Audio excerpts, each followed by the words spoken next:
বয়স্কদের ক্ষেত্রে স্ট্রোকের হার কিন্তু কমতেছে, কিন্তু এখানে ইয়ংদের ক্ষেত্রে কিন্তু সেই স্ট্রোকের ঝুঁকিটা অনেক বেড়ে যাচ্ছে। আগের চেয়ে কিন্তু দেখা যায় যে স্ট্রোকের ঝুঁকি 2% মানুষের আক্রান্ত হওয়ার ক্ষমতা, আক্রান্ত হওয়াটা কমে গেছে 2%।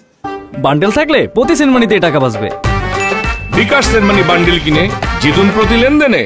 কিন্তু ইয়ং যারা আছে এদের কিন্তু প্রায় কোনো কোনো ক্ষেত্রে কোনো কোনো দেশে এটা কিন্তু 50 গুণ বাড়ছে। যেমন একটা গবেষণায় যেটা দেখা গেছে যে আগে যেখানে স্ট্রোক আক্রান্ত হতো 13%, এখন কিন্তু গত 2-3 বছরের ব্যবধানে সেটা কিন্তু এখন 20% হয়ে গেছে, মানে 50% বেড়ে যাচ্ছে।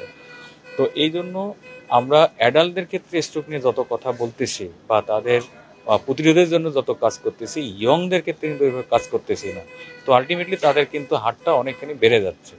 আরেকটা কারণ হলো ইয়ংদের ক্ষেত্রে আপনার যে কিছু কারণ তো যেগুলো বয়স্কদের ক্ষেত্রে যে কারণগুলো আর ইয়ংদের ক্ষেত্রে কারণগুলো তো আছেই, যেমন উচ্চ রক্তচাপ, ডায়াবেটিস, কোলেস্টেরলের বেশি, স্থূলতা, তারপর আপনার ধরেন ধূমপান, এগুলো তো আছেই।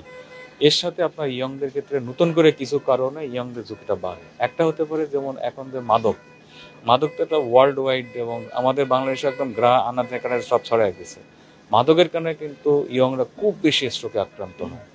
তারপর ধরেন যে লাইফস্টাইল, আমাদের ইয়ংরা যে লাইফস্টাইল করে এটা কিন্তু একেবারে ধরেন একটা অস্বাভাবিক ধরনের লাইফস্টাইল। যেমন আমাদের ইয়ংরা সারা রাত জেগে থাকে, সারা রাত ধরে কাজ করে, দিনের বেলা ঘুমায়। তো এতে করে হয় কি যে আপনার ঘুম যদি ঠিক না হয় তাহলে কিন্তু আপনার শরীরে যে হরমোনগুলো আছে, খারাপ হরমোন, এগুলো কিন্তু বেড়ে যায়। বেড়ে যাওয়ার কারণে কিন্তু স্ট্রোকের ঝুঁকি অনেকখানি বেড়ে যায়। আর একটা আছে খাবারের একটা ব্যাপার আছে, যেমন আমাদের ইয়ংরা সবসময় ফাস্টফুড খায়, আর এখনকার বাচ্চা কাচ্চা ধরেন শাক সবজি এটা তো তারা ধরতেই চায় না, ফলমূল খাইতেই চায় না। তো এই যে খাবারের যে কারণ, এই খাবারের কারণে কিন্তু তাদের স্ট্রোকের ঝুঁকিটা অনেকখানি বেড়ে যায়। আরেকটা হলো কায়িক পরিশ্রম।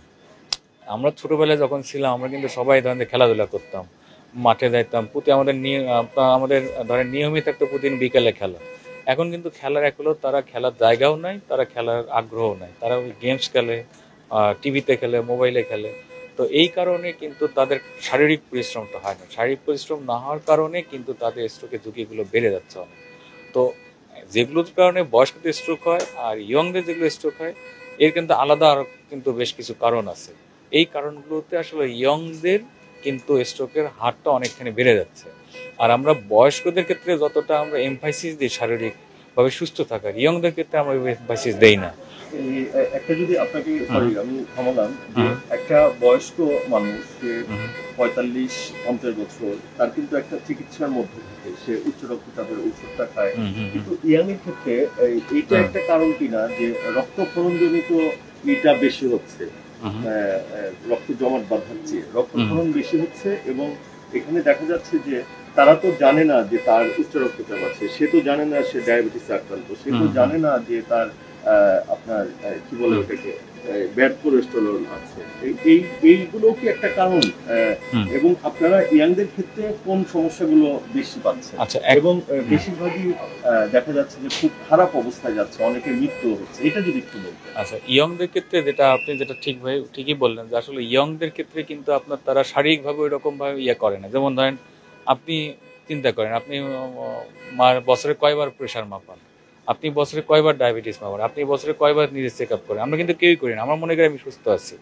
তো এই কারণে অনেকের ভিতরে দেখা যাচ্ছে তার প্রেশার আছে, ডায়াবেটিস আছে, সে জানেও না। যখন সে স্ট্রোক করে ফেলে তখন সে বুঝলো হায় আল্লাহ, আমার তো প্রেশার ছিল, ডায়াবেটিস ছিল। তো এই কারণে একটা হচ্ছে তাদের ক্ষেত্রে তারা তো শারীরিক, আমি যেটা বললাম যে তারা ওইভাবে সচেতন না। তো ইয়ং স্ট্রোকটা এটাও কিন্তু একটা কারণ যে সে সচেতন না। বয়স্করা জানে তার প্রেশার ডায়াবেটিস আছে, কিন্তু ইয়ংরা জানতেছে না। তো এই জন্য তাদের, আমি বলবো যে প্রতি অন্তত 6 মাস বা 3 মাস পর পর তাদের একটু শারীরিকভাবে চেক আপ করা উচিত। তাহলে তার যে সমস্যাগুলো আসবে এগুলো আপনার বের হয়ে আসবে। আরেকটা যেটা আছে যে ইয়ংদের ক্ষেত্রে আপনার যে স্ট্রোকগুলো হচ্ছে তাদের রক্তনালীর কিছু সমস্যাগুলো থাকে। যেমন আমরা যেটা বলি রক্তক্ষরণ, যেটা আপনি বললেন, ইয়ংদের ক্ষেত্রে রক্তনালীতে ধরেন যে এক ধরনের ফোসকা থাকে যেটাকে আমরা বলি অ্যানিউরিজম। এই রক্তের ফোসকাটা ফেটে গিয়ে আপনার রক্তক্ষরণ হয়, যেটাকে আমরা সাব অ্যারাকনয়েড হেমোরেজ। এটা কিন্তু ইয়ংদের ক্ষেত্রে বেশি হয়। তো এইটা আসলে ওইভাবে বোঝার উপায় নেই। যখন সাব অ্যারাকনয়েড হেমোরেজ হয়ে যায় তখন হয়তো আমরা তাদেরকে রোগটা আমরা বুঝতে পারি, বুঝে আমরা চিকিৎসাটা দিতে পারি। তো সেই ক্ষেত্রে যদি চিকিৎসাটা নিতে পারে তাহলে কিন্তু তার লাইফটা অনেকটা সেফ হয়ে যায়। আর এই ক্ষেত্রে আপনি যেটা বললেন ইসকেমিক স্ট্রোকও কিন্তু ইয়ংদের ক্ষেত্রে হয়, অনেক হয়।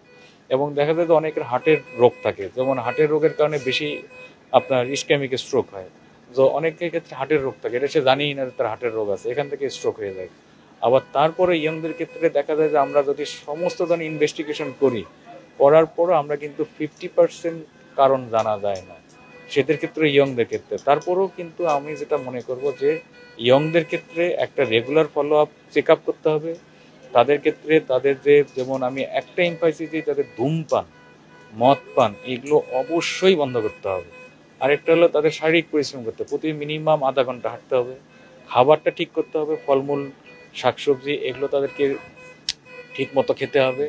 আর হলো ঘুম, সবচেয়ে আমরা বলি ঘুমটা কিন্তু আপনার একটা, আমাকে এটাকে হলো হিলার হিসেবে কাজ করে। আমাদের শরীরে যে পরিমাণ স্ট্রেস হয়, যে পরিমাণ খারাপ খারাপ জিনিস হয়, এগুলো কিন্তু ঘুমের মাধ্যমে কিন্তু আপনার রিকাভার হয়।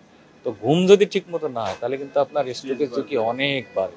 আর একটা সবচেয়ে যেটা বেশি হলো যে আপনার ধরেন মানসিক এবং শারীরিক চাপ। আমরা ইয়ংরা এখন এতটাই ধরেন যে একটুতে আমরা খুব তাড়াতাড়ি বড় হতে চাই, বা একটুতে আমাদের খুব দরকার, এ দরকার সে দরকার, কিন্তু এটা তাদেরকে বেশি মানসিক চাপে ফেলে। এই মানসিক চাপগুলো যদি আমরা কমাইতে পারি, যেমন আমাদের বাপ দাদা তারা কিন্তু এত টাকা পয়সা ছিল না, তারা কিন্তু সুখে ছিল না, সুখে ছিল, কিন্তু আমাদের এখন চাহিদাটা বেশি, চাহিদা বাড়ানো যাবে না, যে কোনো মানসিক শারীরিক চাপগুলো কমাইতে হবে। যদি এগুলো কমানো যায় তাহলে কিন্তু তারা অনেকটা স্ট্রোকের থেকে রক্ষা পাবে।